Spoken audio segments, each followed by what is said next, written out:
Hello and welcome back to my channel.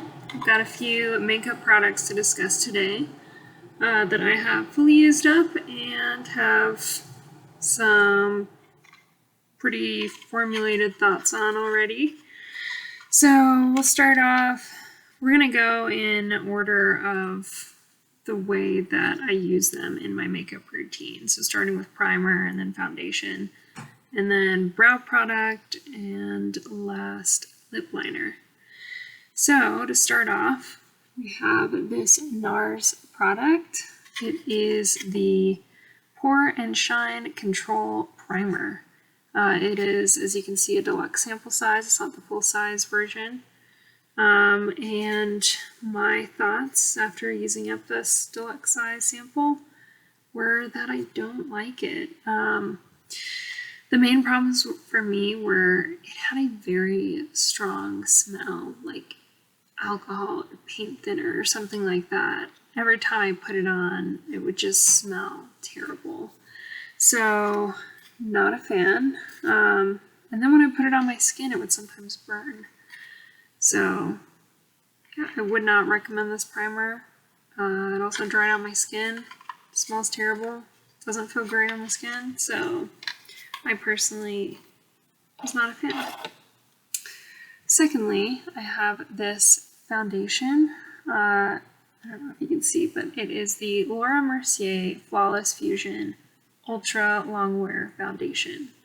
And I did like that it came in a pump, and it was recommended by Taupe before. And so I figured, it must be good. But I honestly did not like it.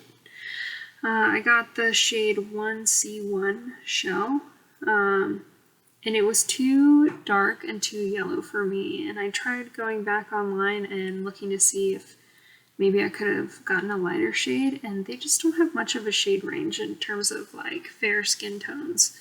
It's very much all in the medium skin tone range, or light medium.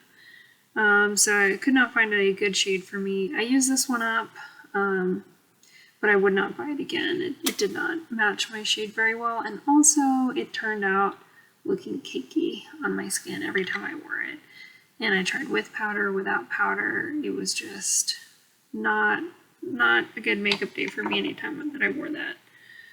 So I will not be repurchasing that, but there are those who do like it. Tati Westbrook did like it, so you can have your own opinions. Maybe get a sample from Sephora before you go and buy the full size like I did.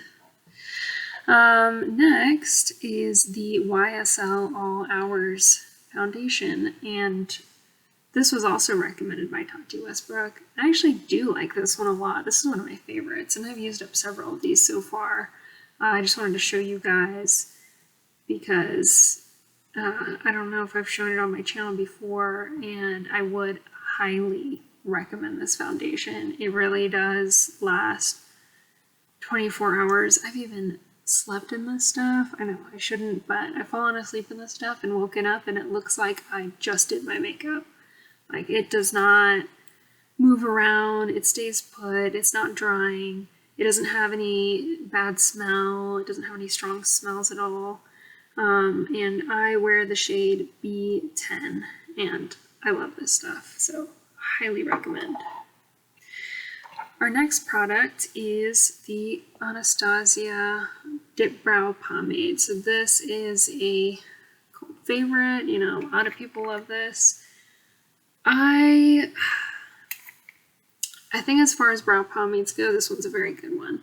I use the shade Taupe, and it definitely matches my brows well. It applies very nicely. I even got the Anastasia tool, the brush with the spoolie at the end. And I will say it looks fabulous, but the problem is it takes me longer to apply than, say, a brow pencil, or really brow pencils. That's mostly what I use. So I personally prefer the Anastasia Brow Wiz, but if you are into brow gels and you are gonna pick one out, I would recommend this one. Just for me, they take longer to apply, and although it has a more natural finish than brow pencils, I just don't have the time to spend that much time on my brows. So yeah. Anyway, lastly is this Precision Lip Liner by Kiko, Everlasting Color, and the shade is 411, and it is a bright red, and I would show you, but getting into a problem with this pencil, it was a bright red, getting into the problem with this pencil, it breaks so easily. It did not apply nicely, it's very crumbly, and the first time I used it, part of it broke off. I tried to apply and part of it broke off. So the next time I used it, I was more gentle and it just kept crumbling. So instead of having a nice line, it would just crumble, crumble, crumble, crumble all over the lip. So it would not give you a nice smooth line. It would be a very patchy, crumbly line, and you would have to sweep off little pieces. So that's when it did work. And then the rest of the time, it would just break.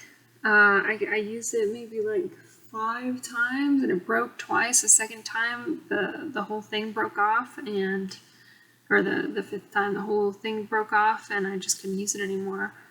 And there's this thing at the end, I'm not sure what it's for, but it's like a little plastic spatula thing. I don't know what that's for, maybe to like clean up the edges, but I never used this, so if only it could just be a good pencil where you wouldn't have to clean up the edges, that would be great. I would prefer that. But yeah, I would not recommend this Kiko Milano Precision Lip Liner.